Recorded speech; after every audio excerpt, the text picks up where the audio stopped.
अवधूत चिंतन श्री गुरुदेव दत्त।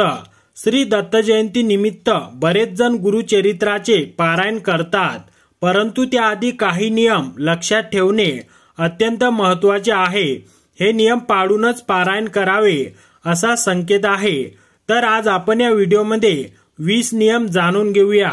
तर मित्रांनो, व्हिडिओ शेवटपर्यंत बघा आणि दत्त कृपेस पात्र व्हा। 1. वाचन हे नेहमी एका लयीत शांत व सुस्पष्ट असे असावे। उरकण्याच्या दृष्टीने उच्चार भ्रष्टता होऊ नये। चित्त अक्षरातून व्यक्त होणाऱ्या अर्थाकडे असावे। 2. वाचन करण्यापूर्वी पहिल्या दिवशी सूर्योदयापूर्वी उठून सर्व उरकून उजव्या हातावर पाणी घेऊन संकल्प सोडावा। आचमन, प्राणायाम व देश कालादिकांचा उच्चार झाल्यावर ज्या उद्देशाने अनुष्ठान करायचे असते त्याचा उच्चार करून, म्हणजे देवतेला आपला हेतू सांगून, त्या देवतेच्या कृपेने तो हेतू पूर्ण होण्यासाठी हे कर्म करत आहे असे सांगून पाणी सोडावे। याला संकल्प म्हणतात। संकल्पाचा उच्चार केल्याशिवाय पारायण करू नये। अगदी निष्काम पारायण असले तरी श्री दत्तात्रय देवता प्रीत्यर्थ किंवा श्री दत्तात्रय देवता कृपाशीर्वाद प्राप्त्यर्थ एवढा तरी संकल्प उच्चारावा।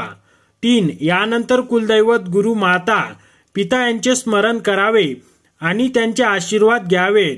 वाचनापूर्वी 108 गायत्री जप अवश्य करावा। 4. वाचनासाठी नेहमी पूर्वाभिमुख किंवा उत्तराभिमुखच बसावे।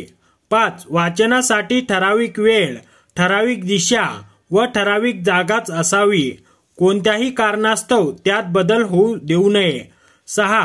श्री दत्तात्रयांची मूर्ती वा प्रतिमा नसल्यास पाटावर तांदूळ ठेवून त्यावर सुपारी ठेवावी व तिथं श्री दत्तात्रयांना आवाहन करावे। 7. पारायण काळात देवापुढे 7 दिवस अखंड नंदादीप तेवत ठेवावा व सुंदर रांगोळी काढावी। 8. देवासाठी एक पाट मोकळा ठेवावा।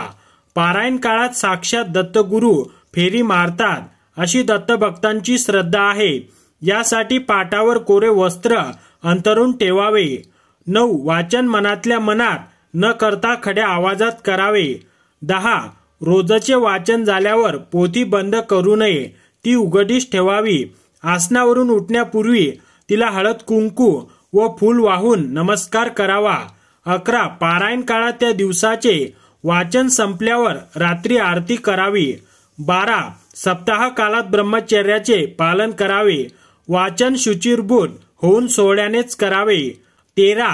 सप्ताहात केवळ हविष्यान्न घ्यावे। हविष्यान्न म्हणजे दूध, भात, मीठ, तिखट, आंबट, दही, ताक, वज्र, साखर घ्यावी। गुळ खाऊ नये। पोळी, तूप, साखर घेता येते। 14. रात्री देवाच्या सानिध्यात चटईवर अथवा पांढऱ्या दाबडीवर झोपावे। झोपताना डाव्या कुशीवर झोपावे, म्हणजे संकल्पपूर्तीच्या दृष्टीने संदेश ऐकू येतात असा श्रद्धेने अनुष्ठान करणाऱ्यांचा अनुभव असल्याचे सांगितले जाते। 15. वाचनाच्या काळात मध्येच आसनावरून उठू नये किंवा दुसऱ्यांशी बोलू नये। 16. सप्ताहांचा प्रारंभ पुष्कळदा शनिवारी करून शुक्रवारी समाप्ती करतात, कारण शुक्रवार हा श्री गुरूंच्या निजानंद गमनाचा दिवस होय। 17. सप्ताह पूर्ण झाल्यानंतर 7व्या दिवशी शक्य तर 8व्या दिवशी सुपारीतून श्री दत्तात्रयांचे विसर्जन करावे आणि नैवेद्य आरती करून भोजनात सवाष्ण ब्राह्मण सांगून सांगता करावी। महानैवेद्यात शक्यतो घेवड्याची भाजी असावी।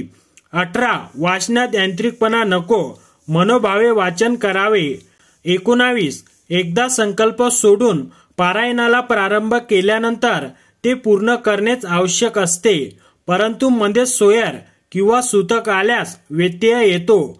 अशा वेळी परिचिताने याचे अपूर्ण राहिलेले वाचन मी पूर्ण करतो असा संकल्प सोडून आपल्या घरातील उर्वरित वाचन पूर्ण करावे।